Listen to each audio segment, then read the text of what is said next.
کہ ہم پریشان ہیں، مہنگائی کی آگ میں جل رہے ہیں، بچوں کی فیس کے پیسے لوگوں کے پاس نہیں ہوتے، بجلی کا بل جمع کرانے کے پیسے نہیں ہوتے، پیٹرولیم کی لیوی ایک عذاب بنی ہوئی ہے، پیٹرولیم کی قیمت بڑھتی ہے، گھر کی ہر چیز اس میں آگ لگ جاتی ہے، مہنگی ہو جاتی ہے، کھانے پینے کی چیزیں مہنگی ہیں۔ پہلے لوگ کہتے تھے کہ گوشت ہم نے چھوڑ دیا ہے، بکرے کا گوشت چھوڑ دیا، پھر گائے کا گوشت چھوڑ دیا، مرغی کا گوشت چھوڑ دیا، بات سبزیوں اور دالوں پہ آ گئی تھی۔ اب سبزیاں اور دالیں بھی اتنی مہنگی ہیں کہ لوگ کہاں جائیں، اور ان بدبختوں نے تو اب آٹا بھی مہنگا کر دیا ہے، روٹی بھی مہنگی کر دی ہے۔ یہ تو جینے کا بنیادی حق ہم سے چھین رہے ہیں، تو کیسے ہم تماشا دیکھتے رہے ہیں؟ ہماری بہنیں بھی انشاءاللہ بھرپور تعداد میں پرسوں یہاں پر آئیں گی، اور مجموعی طور پر پشاور ہو یا کراچی یا یہ جلسہ، یہ جو وزیر اعلیٰ ہاؤس لاہور میں دھرنا ہے، اس میں خواتین نے، طلبہ و طالبات نے ایک تاریخی شرکت کی ہے۔ لیکن ابھی تو آج یہ 5واں دن ہے جو اختتام پر پہنچ رہا ہے، طویل جد و جہد آپ کا انتظار کر رہی ہے۔ میں آپ لوگوں سے پوچھنا چاہتا ہوں کہ آپ ایک طویل دھرنے کے لیے تیار ہیں کہ نہیں تیار ہیں؟ حکومت کے لوگ یہ سمجھتے ہیں کہ ہم ان کو تھکا دیں گے، اور پھر اس کے بعد بالآخر یہ مجبور ہو کر کہیں گے کہ آپ ہمیں کوئی تاریخ بتا دیں، ہم پھر جو ہے اس تاریخ تک کی بات کر کے یہاں سے روانہ ہو جاتے ہیں۔ شہباز شریف صاحب، آپ اس بات کو اچھی طرح سے سمجھ لیجئے، آپ کو پیٹرول کی قیمتیں کم کرنی پڑیں گی۔ آپ جتنے بھی آپ کے وزراء ناٹک کر لیں، رات 12 بجے جتنا بھی آپ اضافہ کرتے چلے جائیں، اور آپ نے ایسے لوگ ہمارے پیچھے بھی لگا دیے ہیں، کچھ کوشش کر رہے ہیں وہ اس بات کی کہ یہ تاثر دیں کہ دیکھو جماعت اسلامی والوں کا دھرنا ہوا ہے تو پیٹرول کی قیمتیں بڑھ رہی ہیں۔ ایسے لوگ آپ نے پیچھے لگا دیے ہیں، لیکن ان کی کوئی اوقات نہیں ہے، ان کی کوئی حیثیت نہیں ہے۔ ہمیں معلوم ہے کہ عالمی مارکیٹ کیا ہوتی ہے، ہم جانتے ہیں کہ اس وقت اگر مارکیٹ بڑھی ہوئی ہے تو جو جسٹیفائیڈ بات ہے وہ یہ ہے کہ اس کے حساب سے قیمت بڑھنی چاہیے۔ لیکن آپ نے یہ لیوی کس لیے لگائی ہوئی ہے؟ یہ 80-90 روپے کی لیوی اگر 1 لیٹر پر پاکستان کا طالب علم، پاکستان کا غریب آدمی، بائکیا چلانے والا، پن ڈرائیو کا کام کرنے والا، فوڈ سپلائی کا کام کرنے والا، ایک مزدور، ایک کسان، ایک مڈل کلاس کہ جو بمشکل سفر کرتا ہے، آپ طالب علم کو دیکھیں کہ جو اپنی فیس پوری کرنا اس کے لیے مشکل ہے، کہ اس نظام نے تعلیم کا حق لوگوں سے چھینا ہوا ہے، غریبوں کو فارغ کر دیا ہے، مڈل کلاس کو برباد کر دیا ہے۔ صرف چند لوگوں کے لیے تعلیم اور اس کو خریدنا اس وقت جو ہے وہ آسان ہے، باقی تو 90% سے زیادہ لوگ تو فارغ کر چکے ہیں۔ اور اس میں بھی یہ عالم ہے کہ جو طالب علم پڑھ رہے ہیں، ان جو اپنی فیس پوری کرنے کے لیے کبھی شام کو کسی ریسٹورنٹ پہ کام کرتے ہیں یا بائکیا چلاتے ہیں، کوئی فوڈ سپلائی کا کام کرتے ہیں، تم ظالموں ان سے بھی یہ بھتہ وصول کر رہے ہو، جگہ ٹیکس وصول کر رہے ہو۔ یہ کیسے تم جو ہے وہ ان لوگوں کو برباد کر سکتے ہو؟ اب یہ بہت ہو گیا ہے۔ اس لیے جن کی آمدنی ٹیکسیبل نہیں ہے ان سے آپ ٹیکس وصول کریں، اور بڑے بڑے بینکار جو پورا یہ نظام کرپشن کا حکومت کے ساتھ مل کر چلا رہے ہیں، ان کو آپ فائدہ پہنچائیں۔ یہ سارا دھندا معیشت کا کیا ہے؟ ایک ہی طبقہ ہے جو اس لیوی سے بھی فائدہ اٹھاتا ہے، وہی طبقہ ہے جو شوگر ملوں کا بھی مالک ہے، وہی طبقہ ہے کہ جو بڑی بڑی انڈسٹری جن کے ہاتھ میں دے دی گئی ہے، اور عام صنعت کاروں سے ہٹ کر اس طبقے کو نوازا جاتا ہے۔ ان کو گیس بھی سستی ملتی ہے، ان کو بجلی بھی سستی ملتی ہے، ان کو ٹیکسوں میں بھی چھوٹ ملتی ہے۔ یہ محدود قسم کے لوگ صنعتوں کو بھی تباہ کر رہے ہیں، اور یہ محدود قسم کے لوگ عوام کو بھی تباہ کر رہے ہیں۔ یہی طبقہ ہے کہ جو ان تمام چیزوں سے فائدہ اٹھاتا ہے۔ پھر ہماری حکومت جو قرض لیتی ہے وہ زیادہ تر پاکستان کے بینکوں سے لیتی ہے، اور ان بینکوں کو بھرپور طریقے سے یہ رقم واپس بھی کی جاتی ہے۔ ذاتی طور پر جو رقوم لی جاتی ہیں ان کے قرضے معاف کرا دیے جاتے ہیں، لیکن قومی خزانے اس کو بر وقت ادائیگیاں کر کے ان بینکاروں کو تنومن کیا جاتا ہے، یہ بڑھتے چلے جاتے ہیں اور عوام پستے چلے جاتے ہیں۔ لیکن جب آپ جائیں گے تو آپ کو یہی طبقہ ملے گا، یہ نون، یہ پیپلز پارٹی، یہ پی ٹی آئی، یہ زرداری خاندان، یہ شریف خاندان، یہ ترین خاندان، یہ سارے کے سارے لوگوں میں جو چند مخصوص الیکٹیبل ہوتے ہیں، جو جاگیردار اور وڈیرے ہوتے ہیں اور اسٹیبلشمنٹ کی چھتری تلے یہ کام کرتے ہیں، یہ سارے کے سارے جڑے ہوئے ہوتے ہیں اور ایک دوسرے کے مفادات کا تحفظ کرتے ہیں۔ اس لیے جس شعبے کو دیکھیں، آپ آئی پی پیز کو دیکھ لیجئے، آئی پی پیز میں وہ آئی پی پیز کہ جنہوں نے ہمارا استحصال کیا ہے، جو جعلی قسم کے معاہدے ہوئے جس میں کیپیسٹی کو بھی غلط کر کے بتایا گیا اور اس کا بوجھ بھی عوام پہ ڈالا گیا۔ پھر اس کے بعد کچھ معاہدے ایسے ہوئے کہ جس میں بتایا گیا کہ ہم امپورٹڈ آئل اور کوئلے کے اوپر چلاتے ہیں، پتہ چلا لوکل کوئلے پہ چل رہا ہے یا گنے کی پھوک پہ چل رہا ہے۔ ایندھن گنے کی پھوک بے گاس ہے اور چارج کر رہے ہیں وہ آئل، وہ کول جو امپورٹ ہوتا ہے، اور اس کا جو فرق ہے وہ پاکستان کے لوگوں کے بجلی کے بلوں میں ڈال کر دیتے ہیں۔ جب بل بھی پورا نہیں پڑتا تو پھر کیا کرتے ہیں؟ فکس چارجز لگا دیتے ہیں۔ شہباز شریف صاحب، آپ نے آج بیان دیا، میں ہر وقت اس پریشانی میں رہتا ہوں کہ کیسے لوگوں کو ریلیف پہنچاؤں۔ آپ اس طرح کی باتیں نہ کریں، آپ اس پریشانی میں رہتے ہیں کہ کس طرح سے میں لوگوں کے جیبوں پہ ڈاکہ ڈالوں اور ان کی خون پسینے کی کمائی کو چوس لوں، اس لیے کہ یہ جو 200 روپے سے لے کر 750 روپے تک کے فکس چارجز ہیں، گیس کے بل میں بھی فکس چارجز لے رہے ہو، بجلی کے بل میں بھی فکس چارجز لے رہے ہو، پیٹرول کی لیوی بھی تم وصول کر رہے ہو، تو تمہارا ایف بی آر کا عملہ کیا کر رہا ہے؟ اس کی کرپشن آپ ٹھیک نہیں کرتے، آپ کی بیوروکریسی نعوذ باللہ خدا بن کر بیٹھتی ہے، رعونت کے ساتھ وہ لوگوں کو ڈیل کرتے ہیں۔ تمہاری بھتیجی کی پیرا فورس دہشت گردی کرتی ہے، غریب کو وہ ٹھیلا لگانے نہیں دیتے لیکن کسی بڑے کو نہیں پکڑتے۔ یہ کیا تماشا ہے کہ تم نے پولیس کو اپنے گھر کی لونڈی بنایا ہوا ہے؟ عام پولیس والا تو خود پریشان ہے، لیکن آپ نے پولیس کا سسٹم ایسا بنایا ہے کہ نہ چادر محفوظ، نہ چار دیواری محفوظ، نہ غریب کا ٹھیلا محفوظ اور نہ کسی کا کاروبار محفوظ، اور پھر تم کہتے ہو کہ ہاں ہم جرائم کو اس طرح ختم کرتے ہیں کہ ہم لوگوں کو مار دیتے ہیں۔ کہتے تو نہیں ہو، کرتے تو یہی ہو۔ تم کہاں سے ایسے آ گئے کہ ماورائے عدالت لوگوں کو قتل کرنے لگو اور کوئی پوچھنے والا نہ ہو؟ ظلم کا یہ نظام یہ بہت ہو چکا، اب نہیں چل سکتا۔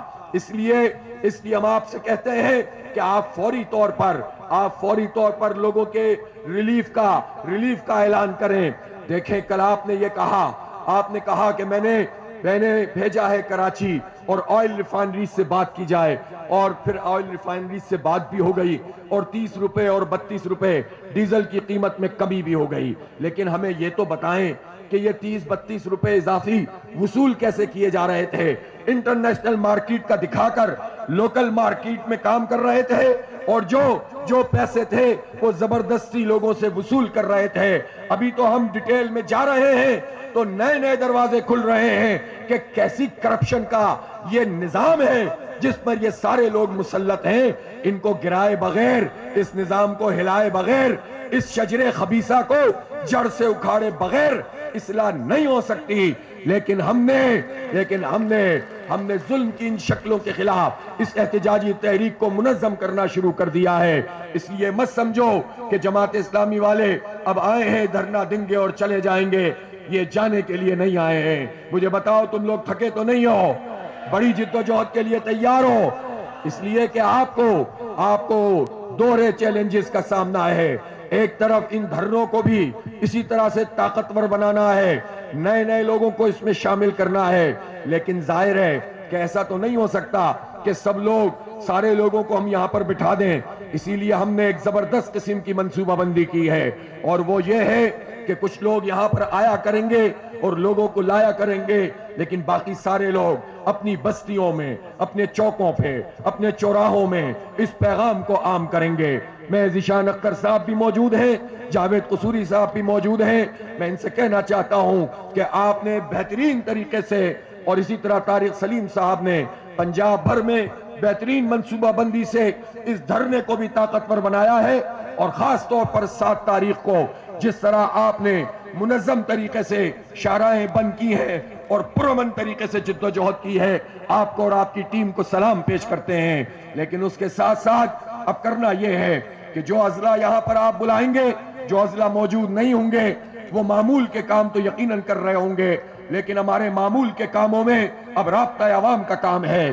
ہر ضلع میں کیمپ لگنے چاہیے، ہر تحصیل میں کیمپ لگنے چاہیے، جو اس دھرنے سے اظہار یکجہتی بھی کر رہے ہوں اور لوگوں کو اپنا پیغام بھی دے رہے ہوں۔ گویا وہ منی دھرنے اس دھرنے کے ساتھ جڑ جائیں اور پورا پاکستان بیک وقت اپنی سر کی آنکھوں سے دیکھ سکے۔ اسکرین پہ بھی دھرنا ہو اور عملی طور پر بھی دھرنا ہو، ہینڈ بل بھی دھرنے کا ہو، بینر بھی دھرنے کا ہو، اور مطالبہ یہ ہو کہ یہ ظلم کی سیارات اب مزید سیاہ نہیں ہونے دیں گے، اور انشاءاللہ ایک ایک شاندار اجالا پوری قوم کا استقبال کرے گا۔ پیٹرولیم لیوی کی قیمت، پیٹرولیم لیوی کو ختم کرنا پڑے گا، اور آئی پی پیز مافیا کو لگام دینی پڑے گی، روٹی کو سستا کرنا پڑے گا۔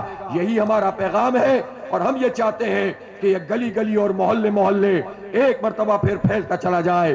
کل میں پشاور میں تھا اور میں نے وہاں جب لوگوں سے پوچھا کہ اگر یہ دھرنا برقرار رہے تو تیار ہو، تو جس طرح آپ کہہ رہے ہیں تیار ہو، وہ بھی تیار تھے، لیکن ان کو بھی یہ ٹاسک دیا کہ پورے پاکستان کی طرح خیبر پختونخوا کے تمام بڑے اضلاع میں دھرنا جلسہ عام کیے جائیں گے، جو دھرنا بھی ہوگا اور جلسہ بھی ہوگا، اور ایک پورا رابطہ عوام کا سلسلہ ہوگا۔ اسی طرح کراچی میں کل جا رہا ہوں، اور کراچی میں بھی انشاءاللہ گلی گلی محلے محلے کیمپ بھی لگیں گے، اور اسی طرح سے لوگ جو ہیں وہ اپنی اس جد و جہد کو گراس روٹ لیول پر لے کر جائیں گے۔ اور پھر جب ہم دو اعلانات ہیں جو ان قریب کریں گے۔ پہلا اعلان یہ ہے کہ ربیع الاول ہے 26 اگست کو 12 ربیع الاول، انشاءاللہ انہی دھرنوں میں ربیع الاول کی مناسبت سے نبی مہربان صلی اللہ علیہ وآلہ وسلم کی میلاد کے حوالے سے ہم انشاءاللہ یہاں تقریبات بھی منعقد کریں گے، اور سیرت کا پیغام بھی لوگوں کو دیں گے، اور نعت خوانی کے مقابلے بھی ہوں گے، محفل حسن قرأت بھی ہوگی، اور نبی پاک صلی اللہ علیہ وسلم کی سیرت جو جد و جہد سے عبارت ہے، جو دین کی اقامت کے حوالے سے ہے، اس پر گفتگو اور تقریریں بھی ہوں گی، وعظ اور بیان بھی ہوں گے۔ اور 12 ربیع الاول کے بعد 13 ربیع الاول کو میں انشاءاللہ اس تاریخ کا اعلان کروں گا جس میں ملک بھر میں پہیا جام اور شٹر ڈاؤن ہڑتال کریں گے۔ یہ دو چیزیں آپ کو بیک وقت کرنی ہیں، پہیا بھی نہیں چلنے دینا ہے اور شٹر بھی نہیں کھلنے دینا ہے، اور اس طرح کرنا ہے کہ نہ آپ کو پتھر پھینکنا پڑے، نہ آپ کو گولی چلانی پڑے، نہ آپ کو کسی کی نکسیر پھوڑنی پڑے، نہ کوئی گملہ توڑنا پڑے۔ آپ کا پیغام اتنا پاورفل ہے، اگر کمیونیکیشن آپ کی ٹھیک ہو جائے گی تو پوری تاجر برادری ہمارے ساتھ کھڑی ہے۔ ابھی تو ہم نے جب 7 تاریخ کو شاہراہوں پر انہیں بند کرنے کا جب اعلان کیا تھا، تو ہم سے تاجر تنظیموں نے، بازاروں کی انجمنوں نے یہ رابطہ کرنا شروع کیا کہ ہمیں ہڑتال کرنی ہے یا سڑک پہ آنا ہے۔ ہم نے کہا ہڑتال کی کال بھی ہم آپ کو دیں گے انشاءاللہ، لیکن مرحلہ وار چیزوں کو آگے لے کر چلیں گے۔ تو پاکستان کی تاریخ کی سب سے کامیاب ہڑتال انشاءاللہ اس کا اعلان میں 13 ربیع الاول کو کروں گا، تاکہ بھرپور تیاری سے آپ یہ کام کر سکیں۔ پھر اسی طرح بات یہاں ختم نہیں ہوگی، بات صرف ایک صورت میں ہوگی کہ جب یہ لیوی کو ختم کریں گے اور قیمتوں کو کم کریں گے، ورنہ یہ تحریک جاری ہے، اور اس کے بعد ہم ان دھرنوں کا دائرہ بھی بڑھائیں گے۔ پنجاب کے ہر ضلع میں جلسہ کریں گے، سندھ کے ہر ضلع میں انشاءاللہ جلسہ کریں گے، بلوچستان بھی جائیں گے، اور پھر آپ تیار رہیں اس بڑے انقلاب کے لیے جس میں آپ کو اسلام آباد کی کال دوں گا انشاءاللہ تعالی۔ آپ اسلام آباد پہنچیں گے، لیکن ایک دم نہیں پہنچیں گے، آپ پیدل مارچ کریں گے، اپنے گلیوں اور بازاروں میں کریں گے۔ اپنے وزن کر لیجئے اور دیکھ لیجئے کس کا کتنا وزن ہے، اور ڈاکٹر سے پوچھ لیجئے کتنا ہونا چاہیے، اس کے مطابق منصوبہ بنائیے۔ کوئی 5 کلومیٹر چلے گا روز، کوئی 10 کلومیٹر چلے گا، ایک ایک چوک چوراہے پہ، ایک ایک مسجد پر، تعلیمی اداروں میں، مدارس میں، سب جگہ آپ پیدل چل کر جائیں گے، نوجوانوں کے ساتھ جائیں گے، ماؤں بہنوں کے ساتھ جائیں گے، اور پیغام پہنچائیں گے، اور اس جلوس کو بڑھاتے چلے جائیں گے۔ تو پھر کراچی اور گوادر کے ساحلوں سے بھی لوگ چلیں گے انشاءاللہ، اور چترال کے پہاڑوں سے بھی چلیں گے، گلگت بلتستان اور کشمیر سے بھی آئیں گے، اور پورے پنجاب سے بھی، کھیتوں اور کھلیانوں سے لوگ نکلیں گے، خیبر پختونخوا بھی ہوگا، سندھ بھی ہوگا، اور پھر دمادم مست قلندر ہوگا انشاءاللہ۔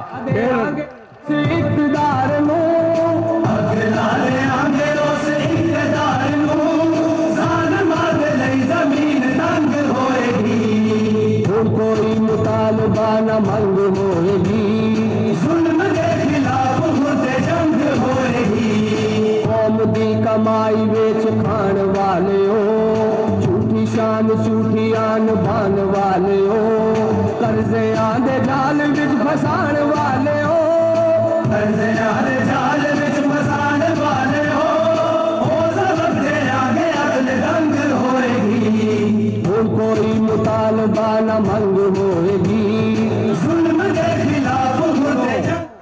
تو پھر اس کے لیے تیاری بھی کیجئے، ایکسرسائز بھی کرنا شروع کر دیجئے، وزن بھی کرا کر رکھ لیجئے، تمام ذمہ داران بھی اس کی منصوبہ بندی کر لیں۔ انشاءاللہ جب یہ مارچ شروع ہوگا، لانگ مارچ، تو یہ ایسا لانگ مارچ نہیں ہوگا کہ جو 3 دن پر محیط ہوگا، بلکہ پھر ہر طرف سے جب بالکل اس طرح جس طرح آپ نے چیونٹیوں کو دیکھا ہوگا کہ وہ سرایت کرتی ہوئی چلی جاتی ہیں، ادھر سے بھی آتی ہیں ادھر سے بھی آتی ہیں، اسی طرح اسلام آباد میں جب ہم داخل ہوں گے اس کے بعد ذمہ داران اپنا فون بند کر لیں گے، اپنا فون بند کر لیں گے، پھر کوئی کال ریسیو نہیں کریں گے، پھر اس کے بعد انشاءاللہ انقلاب کی طرف پیش رفت کریں گے۔ اس کے لیے تیار ہیں کہ نہیں تیار ہیں؟ لیکن آپ کے صرف تیار ہونے سے مسئلہ حل نہیں ہوگا، نوجوانوں کو تیار کیجئے، ماؤں بہنوں کو اس عظیم مقصد کے لیے تیار اور آمادہ کیجئے کہ وہ ہماری آواز بنے۔ سوشل میڈیا کو استعمال کیجئے، سوشل میڈیا کی طاقت آپس میں پولیٹیکل ورکرز لڑ جھگڑ کر ضائع نہ کریں۔ جتنی پولیٹیکل پارٹیاں ہیں، حکومت میں ہو یا اپوزیشن میں، ان کے ورکرز بڑے قابل احترام ہوتے ہیں، جان کھپاتے ہیں، اپنے آپ کو لگاتے ہیں۔ یہ درست ہے کہ غلط راستوں کا انتخاب کر لیتے ہیں، کبھی خاندانوں سے وابستہ ہو جاتے ہیں، کبھی کسی مفاد پرست سے، کبھی کسی جاگیردار اور وڈیرے سے اور الیکٹیبل سے، کبھی کسی کلٹ کا شکار ہو جاتے ہیں۔ کوئی بات نہیں، یہ سب بڑے قیمتی لوگ ہیں، ان کو اس کاز میں اپنے ساتھ ملائیں، ان کے ساتھ نہ الجھیں، بلکہ ایک ہی پیغام سب کو بتائیں کہ آئیں اس بڑے انقلاب کی تیاری کریں، جس کے بعد پھر لوگوں کے پاس یہ کوئی راستہ نہیں ہوتا سوائے حق کو تسلیم کرنے کے۔ تو اس کے لیے اللہ تعالیٰ کا ایک نظام ہے کہ اللہ تعالیٰ نے عوام میں بڑی طاقت رکھی ہے، عوام میں بڑی قوت رکھی ہے۔ عوام جب بپھرے ہوئے ہوں لیکن ایک لیڈرشپ میں ہوں اور منظم طریقے سے ہوں، اس بات کو بھی اچھی طرح سمجھ لیں۔ عوام تو کئی جگہ نکل جاتے ہیں، عوام تو لوگ نکلتے ہیں غصے میں آ جاتے ہیں، اور پھر اس کے بعد یہ ہجوم بہت کچھ تہس نہس بھی کر دیتا ہے۔ لیکن جب وہ تہس نہس کرتا ہے، جب سمت صحیح نہیں ہوتی، لیڈرشپ ٹھیک نہیں ہوتی، اور جب پارٹی منظم نہیں ہوتی، تو پھر اس کے نتیجے میں کیا ہوتا ہے کہ عوام کا یہ غصہ خود طاقتور لوگ استعمال کر لیتے ہیں، خون بھی بہاتے ہیں، اور پھر اس کے نتیجے میں اپنی اس اجارہ داری کے نظام کو مزید مضبوط کر لیتے ہیں اور ساری آوازوں کو بند کرنے کی کوشش کرتے ہیں۔ ہمارا ماڈل یہ ہے کہ ہم پرامن طریقے سے آگے بڑھنا چاہتے ہیں، پرامن سیاسی مزاحمت کا یہ کلچر اختیار کرنا چاہتے ہیں۔ لوگ آپ کو تانے دیں گے، ان سارے تانوں کو برداشت کریں۔ ہم جماعت اسلامی ہیں، ہمارے کارکنوں نے اپنا خون بھی دیا ہے، ہمیں کوئی نہ سمجھائے کہ جد و جہد اور مزاحمت اور کشمکش مول لینا کسے کہتے ہیں۔ ہم نے اس پاکستان کی خاطر پھانسیوں کے پھندوں کو ہم نے جو ہے وہ قبول کیا ہے، اس پاکستان کو ایک نظریہ اور عقیدہ سمجھ کر، ایک مسجد سمجھ کر اپنی جانیں لٹائی ہیں۔ صرف شہر کراچی میں سینکڑوں کارکنان اسلامی جمعیت طلبہ کے اور جماعت اسلامی کے شہید کر دیے گئے، کتنے زخمی کر دیے گئے، کتنے کیریئر تباہ کر دیے گئے، لیکن پیچھے نہیں ہٹے۔ یہ عقیدہ اور نظریہ ہے، کسی کے پاس ایسے لوہے کے چنے موجود نہیں ہیں۔ کیا تمہیں یاد نہیں ہے کہ جب واجپئی کی آمد پر یہاں پر ہماری لیڈرشپ سامنے آ کر پوری انتظامیہ کا اور ان کی فسطائیت کا مقابلہ کر رہی تھی، لوگوں کو قاضی حسین احمد یاد نہیں ہے کہ جنہیں لٹن روڈ کے دفتر میں چاروں طرف سے محصور کر کے ان کے ساتھیوں کے ساتھ ان پر ایسی شیلنگ کی گئی تھی کہ ان کی یہ جو دل کے وہ مریض تھے اور دماغ کی طرف جانے والی جو نسیں ہیں اس میں بھی بیماری آ گئی تھی اور انہیں ہسپتال جانا پڑ گیا تھا۔ ہماری تاریخ جد و جہد سے عبارت ہے۔ مولانا مودودی رحمت اللہ علیہ ایک مرتبہ جیل گئے، پھر 2 سال بعد چھوڑا، پھر جیل گئے، پھر 3 سال بعد چھوٹے، اسی دوران پھانسی کی سزا دی گئی اور انہوں نے اس کو قبول کیا۔ پوری دنیا سے جب پریشر آیا تو حکومت کو پیچھے ہٹنا پڑا۔ ہمارا ہر امیر ہمارا ہر کارکن الحمدللہ شیر و شکر ہو کر ہر طرح کے حالات کو فیس کر سکتا ہے. اس لیے کوئی ہمیں نہ سکھائے تاریخ 2000 نہ 21 سے شروع ہوئی ہے، نہ 70 سے شروع ہوئی ہے، نہ 22 سے شروع ہوئی ہے. پاکستان بننے کی جو پورا عمل ہے وہ بھی ہمارے سامنے ہے، اور اس کے بعد اس کے لیے کی جانے والی جد و جہد بھی ہمارے سامنے ہے. اس لیے جماعت اسلامی اس کے باوجود کہ ہم سب کچھ کرنے کی صلاحیت رکھتے ہیں، ہم پرامن طریقے سے آگے بڑھنا چاہتے ہیں. اب حکومت پر منحصر ہے کہ اس پرامن جد و جہد کو قبول کرتے ہیں اور لوگوں کو ریلیف دیتے ہیں، یا پھر وہ ہر طرح کے حالات کو فیس کرنے کے لیے تیار ہوتے ہیں. اس لیے امن کی ذمہ داری بھی اب حکومت کی ہے، اور بکھرے ہوئے عوام کو سنبھالنے کی ذمہ داری بھی حکومت کی ہوگی. آپ کے پاس موقع ہے مریم بی بی، آپ کے پاس بھی موقع ہے کہ آپ اپنے چچا جان سے کہیں کہ وہ ابا جان سے بات کریں اور ان مسئلوں کو حل کریں، اور کسی اور ابے سے بھی بات کرنی ہے تو وہ بھی کر لیں، تاکہ یہ مسئلہ حتمی طور پر حل ہو اور لوگوں کو ریلیف مل جائے. گھروں سے آج نکلنا ہے، سب تحریک کے چلنا ہے، جینا ہے یا مرنا ہے، دھرنا ہے بھائی دھرنا ہے، دھرنا ہے بھائی دھرنا ہے، حق کی خاطر بڑھنا ہے، حق کی خاطر لڑنا ہے، سن کر آج بدلنا ہے، میدان میں اترنا ہے. گھروں سے آج نکلنا ہے، سب تحریک کے چلنا ہے، جینا ہے یا مرنا ہے، دھرنا ہے بھائی دھرنا ہے، دھرنا ہے بھائی دھرنا ہے. لوٹ کے سب نوجوانوں، بزرگوں، میری ماؤں، بہنوں، بیٹیوں، بچوں، جماعت اسلامی یہ جو تحریک لے کر چل رہی ہے، آپ کو یہ بات اچھی طرح سے سمجھ میں آنی چاہیے کہ ہمارے اس بڑے کام کا یہ لازمی حصہ ہے کہ ہم ظلم کی ہر شکل کو ایکسپوز بھی کریں اور مظلوموں کو بھی اکٹھا کریں اور ظالموں کا ہاتھ روکنے کی بھی کوشش کریں. یہ دین کا تقاضا ہے. ہم اس پورے عمل کو، جس کے لوگ شاید احتجاج کو احتجاجی سیاست کا کوئی نام دے سکتے ہوں، انتخابی سیاست کا نام دے سکتے ہوں، لیکن یہ بات آپ لوگ اچھی طرح سے سمجھ لیں، جب ہم انتخاب لڑ رہے ہوتے ہیں تو ہم اللہ کے توکل پر یہ کام کر رہے ہوتے ہیں. لوگ ہمارا ساتھ دیتے ہیں تب بھی ہم کام کرتے ہیں، نہیں دیتے تب بھی ہم دوبارہ تازہ دم ہو کے کھڑے ہو جاتے ہیں، اس لیے کہ ہم انتخاب کے کام کو بھی عبادت سمجھتے ہیں، احتجاج کے کام کو بھی عبادت سمجھتے ہیں، درس اور تدریس کو بھی عبادت سمجھتے ہیں. اور ہم اس پورے عمل کو، جس میں تربیت ہوتی ہے، تزکیہ ہوتا ہے، جس میں قرآن پاک کی تعلیم دینا ہوتا ہے، جس میں نمازوں کا اہتمام ہوتا ہے، جس میں ذکر اور اذکار ہوتے ہیں، اور اس کے نتیجے میں جو انسان تیار ہوتا ہے اور عملی زندگی میں جد و جہد کے لیے میدان میں نکلتا ہے، اس پورے عمل کو ہم اقامت دین کا کام سمجھتے ہیں، جسے آپ جہاد فی سبیل اللہ کا کام کہہ سکتے ہیں. جہاد فی سبیل اللہ کا ایک میدان اللہ کے دشمنوں کے مقابلے میں اور ایسے کافروں کے مقابلے میں کہ جو اللہ کے دشمن بنے ہوئے ہوں، ان کے مقابلے میں قتال کرنا بھی ہے. وہ ریاست کی صورت میں، اور ریاست کی ذمہ داری ہوتی ہے کہ وہ اس قتال فی سبیل اللہ کو انجام دے. لیکن مسلمانوں کے معاشرے میں یہ جہاد فی سبیل اللہ در حقیقت دعوت فی سبیل اللہ ہے، دعوت اللہ ہے، اور جد و جہد ہے، اور کشمکش مول لینا ہے، اور تعلیم اور تربیت ہے، اور تزکیہ ہے، اور لوگوں کو ساتھ لے کر چلنا ہے. اس لیے آپ کے ذہن میں کوئی کنفیوژن نہیں ہونا چاہیے. بعض لوگ کہتے ہوں گے کہ یہ جماعت اسلامی کو کس کام پہ لگا دیا ہے.